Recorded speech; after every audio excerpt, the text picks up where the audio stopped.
Hola, este es el cuarto video de esta serie de ¿Por qué el cristianismo? Les invito a ver los videos 1, 2 y 3. Hemos venido respondiendo a preguntas como por ejemplo, ¿es el cristianismo una religión?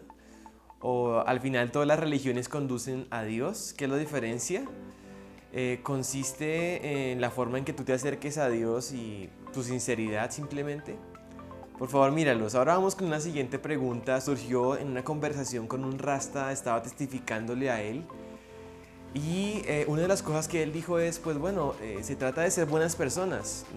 Yo tengo mi abuela, por ejemplo, ella es muy buena persona, seguramente ella iría al cielo y pues yo también voy por ese camino y yo me considero una buena persona.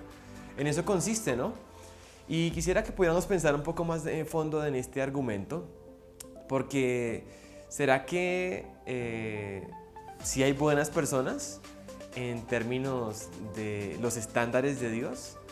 ¿Será que si una buena persona, humanamente hablando, no necesita a Dios entonces?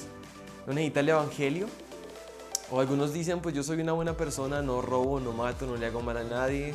O cómo Dios puede ser tan drástico y tan malo, o tan injusto, tan severo al mandar gente tan buena al infierno como yo. Muchos pueden pensar esto. Y además, probablemente si practicamos la religión como el ayuno, la oración, el dar las ofrendas, el ayudar a otros, etcétera, ir a la iglesia, y además de eso somos buenos, pues, ¿qué más se necesita?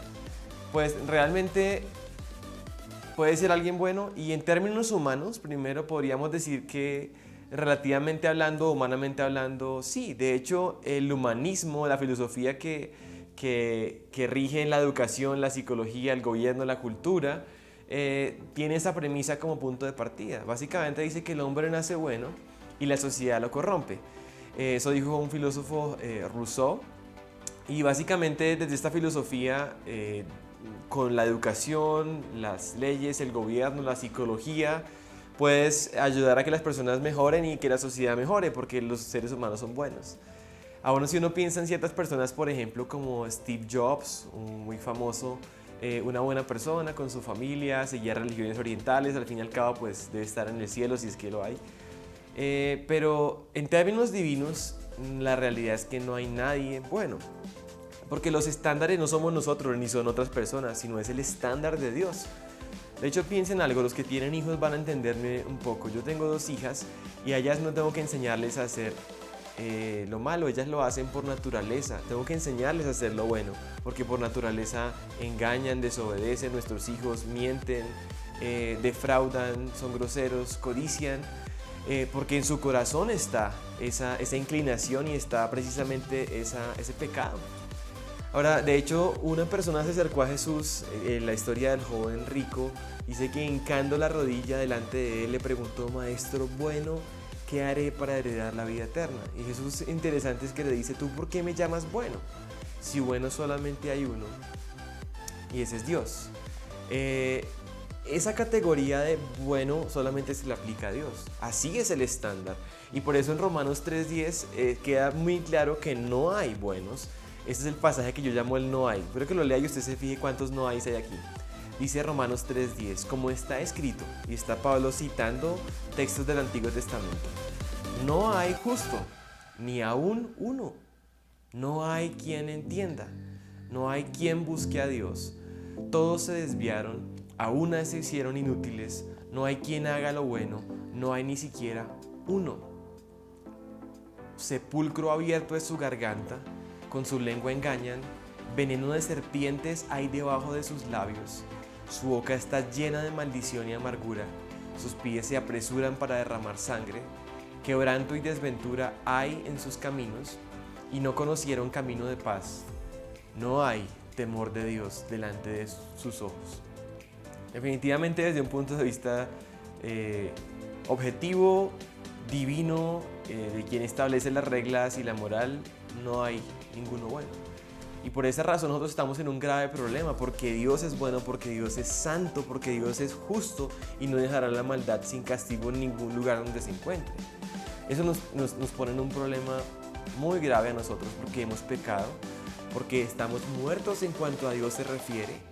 estamos condenados bajo el juicio de Dios, enfermos de muerte, en oscuridad o en tinieblas, enemigos de Dios, lo describe la Biblia, y objeto de la justa y santa ira de Dios. ¿Por qué razón? Porque precisamente nosotros hemos transgredido su ley, hemos violado su ley, hemos mentido, hemos robado, hemos codiciado, hemos odiado a otros, visto con lujuria. De hecho, Jesús dijo: cualquiera que mira a una mujer para codiciarla ya cometió adulterio con ella en su corazón. O a un hombre, si eres una mujer. O el odio: si cualquiera que odia a su hermano le insulte, es culpable de homicidio. La idolatría, el hacer nuestro Dios a nuestra imagen, nuestro Dios conveniente, o negar a Dios, por ejemplo, no darle a Dios el lugar que corresponde. Si Dios nos juzga en el día del juicio, seríamos culpables y con toda justicia terminaríamos en el infierno. Nuestro pecado no solamente es contra otros.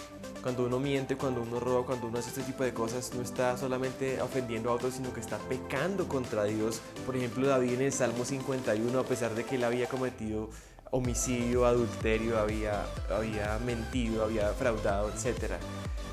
Cuando él está en el Salmo 51 orando una oración de arrepentimiento a Dios, ¿saben qué dice? Dice: contra ti solo he pecado y he hecho lo malo delante de tus ojos. Él está reconociendo que su pecado es principalmente vertical. O miren el hijo pródigo, por ejemplo, cuando él vuelve en sí, dice: me levantaré e iré a la casa de mi padre y le diré: Padre, he pecado contra el cielo y contra ti. Ha pecado contra el cielo primero. O por ejemplo, José en Génesis 39, cuando la esposa de Potifar, él está asediando, la razón que él pone para no pecar es: ¿cómo pues haría yo este gran mal y pecaría contra Dios? A pesar de que pecaría contra su cuerpo, contra Potifar, la confianza que le habían dado, etc., pecaría contra Dios. Esa razón era suficiente para que él huyera, o para que él viera la gravedad del pecado, nuestra transgresión cósmica al Dios todopoderoso, al Dios verdadero. Pero precisamente por eso el Evangelio y el cristianismo tiene la más sorprendente noticia, que es el Evangelio. Y es que Él ha provisto los medios, Él se ha acercado a nosotros y nos ha provisto la manera y el camino para reconciliarnos con Él. El mismo Dios se hizo hombre, el Creador se introdujo en la creación. Dice Juan que el Verbo se hizo carne y habitó entre nosotros y vimos su gloria, gloria como del unigénito del Padre, lleno de gracia y de verdad.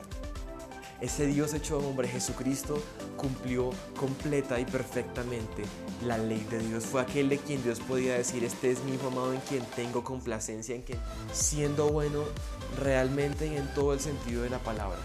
Pero ¿saben qué hizo Jesús? Murió por nuestros pecados, Él tomó nuestro lugar en la cruz, pagó nuestra multa, recibió el castigo y fue objeto de la ira de Dios en la cruz. Dice Isaías 53 que fue quebrantado, que fue molido por nuestras transgresiones, y entonces por esos méritos, por ese sacrificio perfecto, por esa vida que vale mucho más que todo el universo entregada por nosotros, la justicia de Dios se puede cumplir y podemos ser perdonados, podemos ser aceptados delante de Dios, podemos ser llevados de muerte a vida y perdonados para todos aquellos que se arrepientan y confíen en Él, es decir, que reconozcan su pecado, que giren su vida hacia Dios y pongan su confianza en Jesucristo como su Salvador y como su Señor. Eso es una muestra tremenda del amor de Dios. Dice Romanos 5:8 que Dios muestra su amor para con nosotros en que, siendo aún pecadores, Cristo murió por nosotros, y de tal manera amó Dios al mundo que dio a su Hijo unigénito, para que todo aquel que en Él cree no perezca, sino que tenga vida eterna. Así es el amor de Dios hacia nosotros. Y por esta razón, la respuesta del cristianismo no es simplemente que Dios empiece a reformar tu vida como lo haría la psicología, la cultura o la educación. Es tan radical que Jesús dice que necesitamos una nueva naturaleza, necesitamos ser cambiados completamente, regenerados, transformados desde adentro por el poder de Dios. Mira lo que le dice Jesús a Nicodemo en Juan 3:3, le dice: de cierto te digo, que el que no naciere de nuevo no puede ver el reino de Dios. Necesitamos una nueva naturaleza. Y en Juan 1:12 dice: a lo suyo vino, o sea Jesús, y los suyos no le recibieron. Mas a todos los que le recibieron, a los que creen en su nombre, les dio la potestad de ser hechos hijos de Dios, los cuales no son engendrados de sangre, ni de voluntad de carne, ni de voluntad de varón, sino de Dios. Necesitamos que Dios obre en nuestra vida esa transformación esa regeneración, que nos haga nuevas criaturas. Todo esto ocurre no por nuestros méritos. El cristianismo no se basa en nuestras obras, no se basa ni siquiera en nuestra bondad, porque no hay ni siquiera uno bueno, sino se basa en un regalo de Dios, o sea, en la gracia para ser salvos, en nuestra fe en esto, no en nuestras obras. Mira lo que dice Efesios 2, 8 al 10. Porque por gracia sois salvos por medio de la fe. Y esto no de vosotros, pues es un don de Dios, o sea, un regalo de Dios, no por obras, para que nadie se gloríe. Aunque las obras no están fuera de la ecuación. Mira lo que dice ahí, porque somos hechura suya, o sea, recreados en Cristo Jesús, o creados en Cristo Jesús, para buenas obras, las cuales Dios preparó de antemano para que anduviésemos en ellas. Efectivamente, las buenas obras y la justicia y la rectitud externa y humana sí es una marca y es una muestra de una persona que ha sido salvada, es un fruto de la salvación, pero no una condición de la salvación. Un árbol bueno da frutos buenos y por sus frutos se conoce una persona que ha sido regenerada y que se ha arrepentido. Pero esto ocurre por la gracia, por el poder de Dios, el Espíritu Santo, y por nuestra fe en Cristo. Así que despójate de la confianza que tienes en la religión o que tienes en tus propias obras o en la supuesta bondad que creías que tenías. Despójate de eso y aférrate al único que puede darte la justicia que necesitas, y ese es Cristo.